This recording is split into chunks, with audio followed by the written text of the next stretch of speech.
My friend in Mexico requested that I do a alignment, a more detailed FM alignment video. I'm going to try.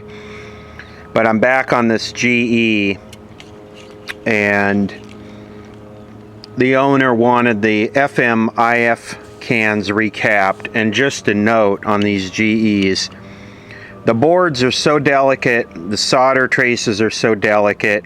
On the FM IF, don't try and get the whole thing off. Just get the can off, and then I'm gonna have to try and pick that plate out and get the mica wafer out of there. Always check your work every step of the way, because before I decided to pick that wafer out of there, I plugged it in and I wasn't getting any audio, and I found that this wire had snapped off and it was stuck down underneath there. So you always got to check your work every step of the way, or else you'll be chasing some problem that you think you created or something, and you really didn't. Okay, back to working again. Now to try and pick that thing that holds the wafer down out. You can see I'm just working it out. Now I'm going to take it and just cut it up.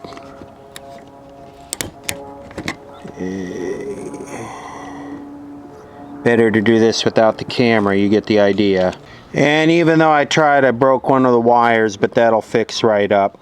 Now you can see we only got one capacitor in this IF transformer. That's this one on this side. So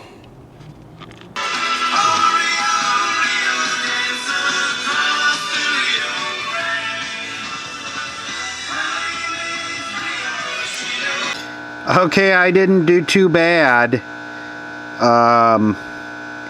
with my alignment of that capacitor. I just tweaked it so it sounded good, and I'm pretty close. All that capacitor does is it balances the ratio detector output. So I'm going to straighten this up a little bit. You see the marker right here in the middle, and you want an even bump there. That's a little bit better. You can see the marker way up here. We want it in the middle. That capacitor is so touchy. One or two picofarads, and it's all over the place. Just watch this as I move my hand. Watch as I move my hand near it.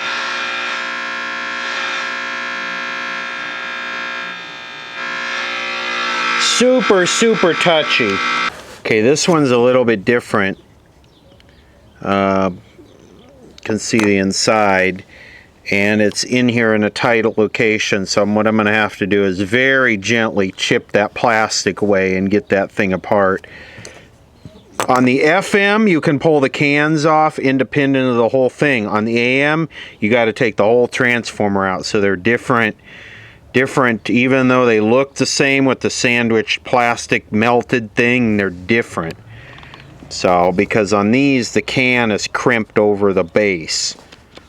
Well, you can see we got two capacitors in this one.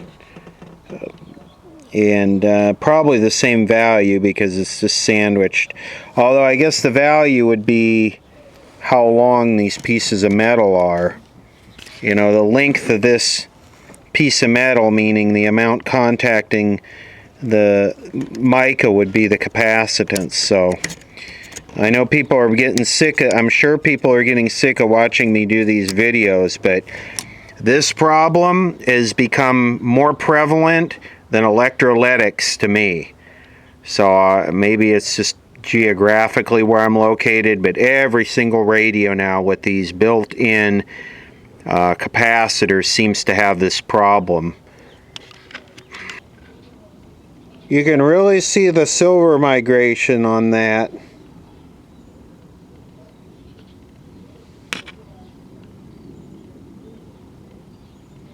I'm assuming that whole thing should be clear.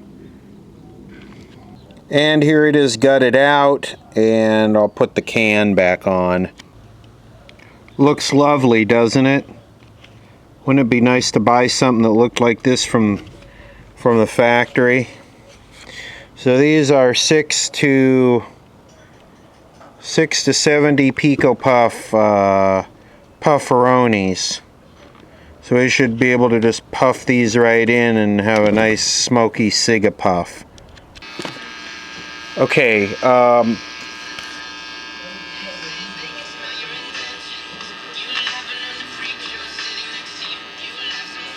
we get barely one station.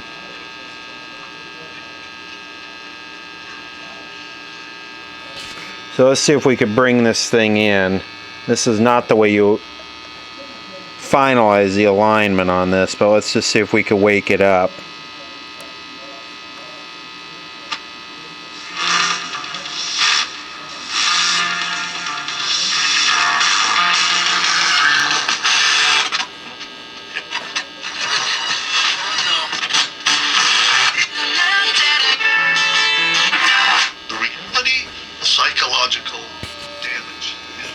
At least we don't get a copyright violation for speech, so.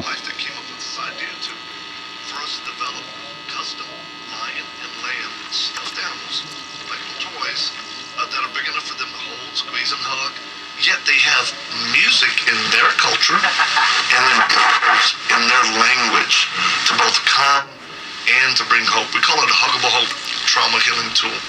And otherwise known as the Lion and the Lamb Project, or the Lion and the Lamb Life Packet. Yep. What we've done to increase, because we just... Yes, a stuffed animal is now a huggable hope trauma tool. We didn't have enough. I mean, we personally handed out 10,000, we saw the effects of it. And when people go to our website, it's very simple, reachchildren.com. When they go there, they can see, just clear and simple, some of the footage of the reactions.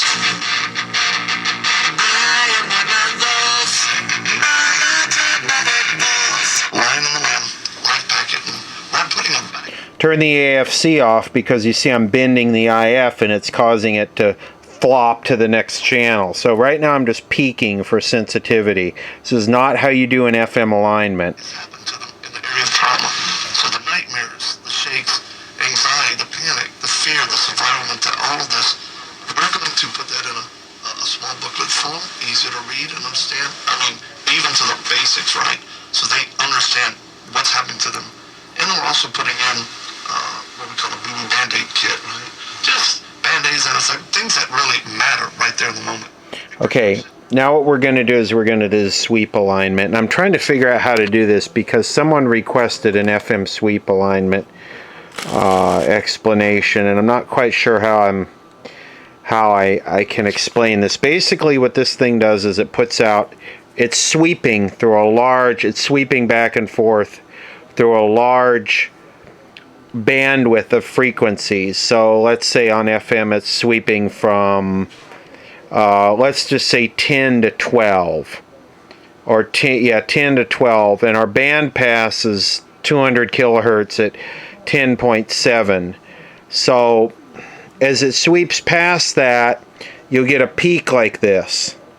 As it comes across, the transformer will allow a peak like this to come through, and then our marker is on that sweep. So the marker is injected after it comes out of the radio onto that sweep. So basically what we want to do is we want to center that marker in the sweep so that we make sure that we got the band pass set. Man, I don't know how to explain this. Just watch, I guess. I don't know how this is focusing on this, probably not very well. So you see here's our band pass right here, and this is the marker clear over here. I don't know if I can make it any darker in here and have this. That looks pretty horrible to me. So what I'm going to do is I'm going to turn these capacitors, and I'm going to try and get this thing so that it's peaked right on that 10.7 marker there, and practically doing this in the dark.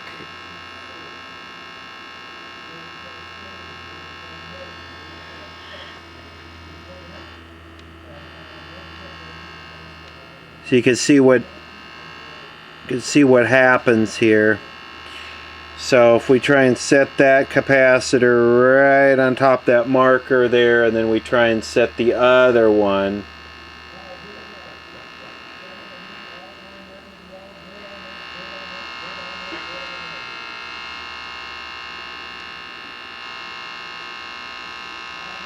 okay, let me play with this.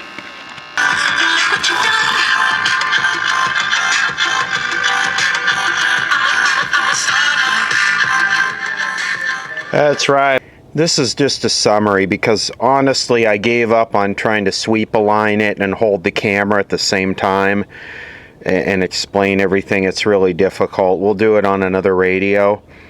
I just wanted to go over the final IF capacitor setup, and one thing you got to remember with these GEs is these solder traces are so delicate and these circuit boards are so cheap that anytime you work on these, you're going to end up lifting traces and tearing the thing apart. I don't care what kind of equipment you got, it's just cheap stuff. So these four here are the AM IF capacitors, and they were all 110 picofarads. Now remember, that can change based on who they source the IF transformers from. So just because this radio uses these values does not mean your radio is going to use these values. In fact, it's probably not. The discriminator had, or the ratio detector, whatever this thing is, it's not a discriminator. That's too expensive for GE. This used one capacitor in this IF can. It was a 39 picofarad, and that one was pretty close. The other FMIF transformer used, I ended up with 230 picofarads, but I think they were about 3 off, or a little bit off, because it required a lot more tweaking of the iron cores than I would have liked to have seen. So this entire section has been recapped. I did not recap this IF transformer or this little small one right here because the solid state stuff, we don't see as many problems with that, and also you have that other board, you could just swap it out. So I'm not going to risk taking this board off of here again and damaging anything anymore. The shields are back on. It's working good. Let me put it back in the case here. I'm curious to see how it sounds with the factory speakers, because they're going to be way more efficient than what I was using there.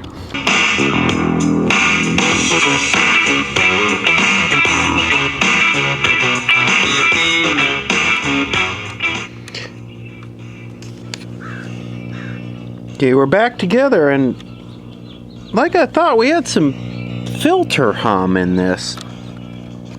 But the filters are brand new, so I'm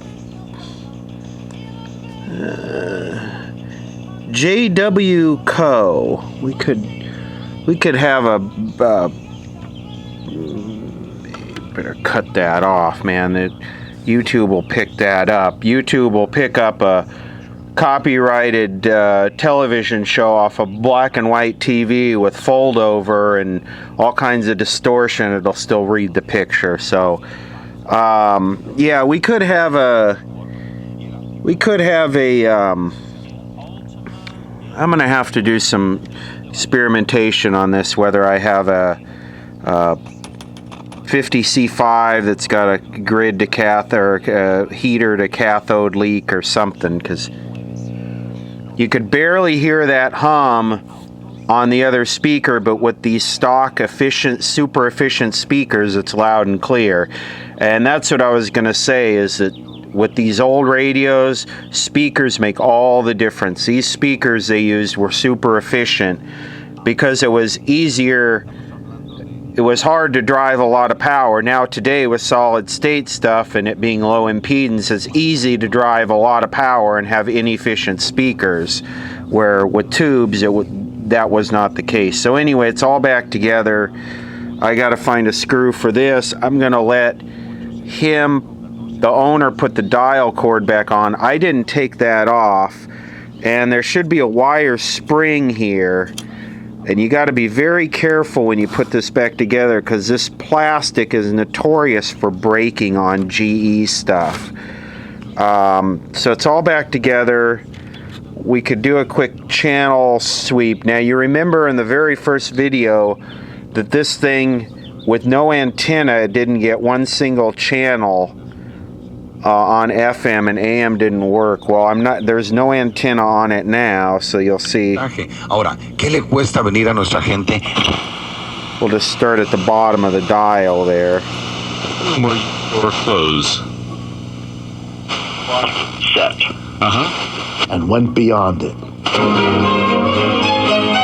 Everybody, watch the big game at my... I see a little silhouette of a man. Scaramouche. Stubborn up. Dukes in Saturday, February. Toxicar y tonificar. Unite. My life, because see... I'm Lou. Balloons. Anything that's not in the line. Explore a digital world of possibility. Okay. Pocket full of money and a mind full of ideas. You are right. 40. Los Ángeles, no nomás en Los Ángeles, pero vamos a hablar. Someone had mentioned how we had the majority of the stations in Los Angeles were Latino or Mexican or Spanish speaking. That's not quite true. We have 3 or 4 good classic rock stations that have actual DJs. We have 2 or 3 hip-hop stations, 2 or 3 NPR college stations, several of those listen while you work, soft, modern pop, adult contemporary stations, alternative stations. So probably got on the FM dial probably 4, maybe 4 or 5 Spanish speaking. So let's do, and you can tell the alignment's way dead on because of how the AFC it pops between channels. I mean,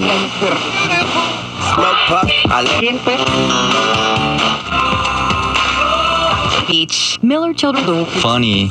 Please. Angeles. Subway's gotta get. When he says it's not too small. Cat. We don't gotta think about. I'm coming at you. Bad reputation doesn't matter.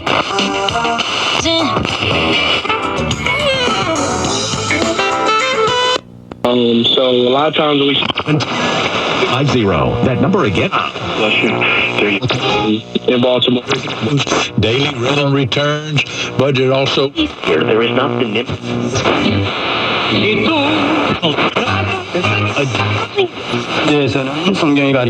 Que ellos medio el condenará la grandeza Angeliza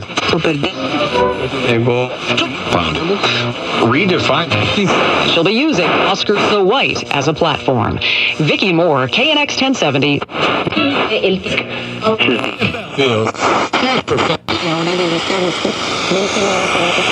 I'll turn the AFC off. You can see the difference. survived an 340.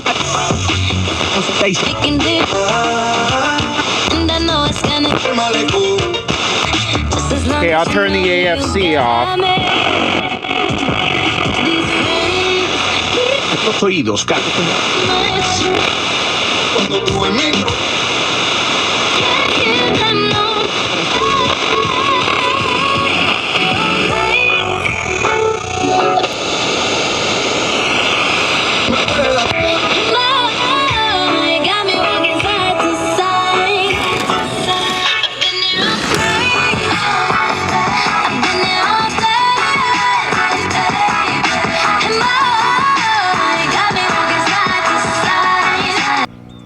Okay, I have this part set back here, and I changed the output tube and the rectifier tube, and it didn't make any difference. So I'm suspecting something with these no-name filters. I'm gonna have to investigate this because I don't want to send it back with filter hum. That's, you know, that's just radio repair 101, and it definitely seems like filter hum, because as soon as I cut the power off, the radio keeps playing, but the hum goes away. So you can hear that there. I don't know how much the camera will pick up on it, but that sure sounds like filter hum to me. Okay, so in here we got 100 microfarad and a 47, and I have a feeling, or at least I want to verify, that the person who changed them didn't flip them around, meaning having the 47 in place of the 100 and the 100. So it comes out of the tube, and it comes to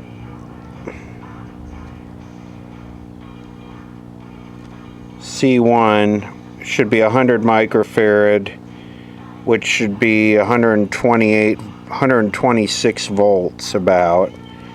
Then it should go through that resistor and go to the second one, which should be 86 volts. So the voltage should be lower on the 50 microfarad. Okay, so this is the 100 here. Let's see, what's our voltage on this? Our voltage on this is 133, and our voltage on the 47 is 94, so they're definitely installed right. Why do we have this hum? Is it one of these capacitors defective? Well, I have a 47 here, and I bridged the 47 in.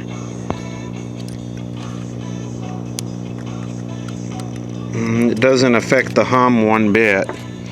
So I'm a little bit wondering what the hell is going on here. I can't believe that GE would sell something like this.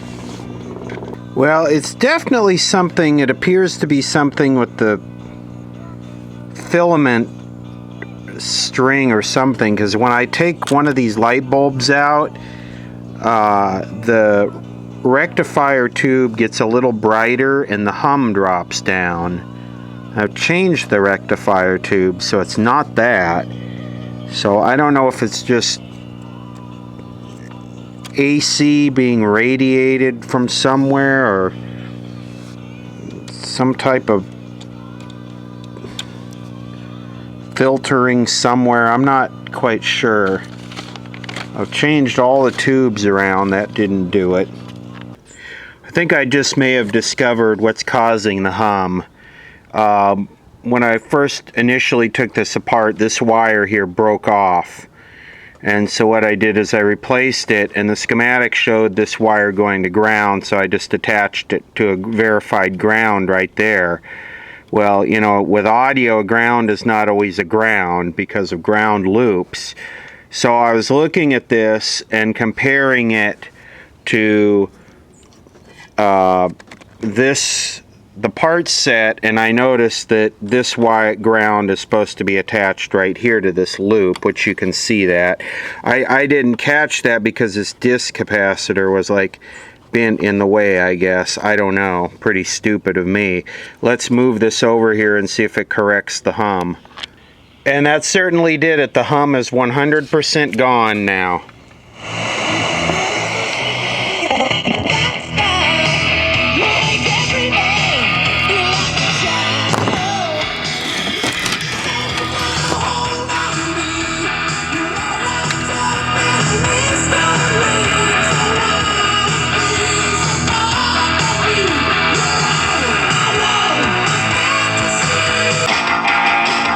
I gotta say, this thing sounds amazing. It's like exceptional for a table radio.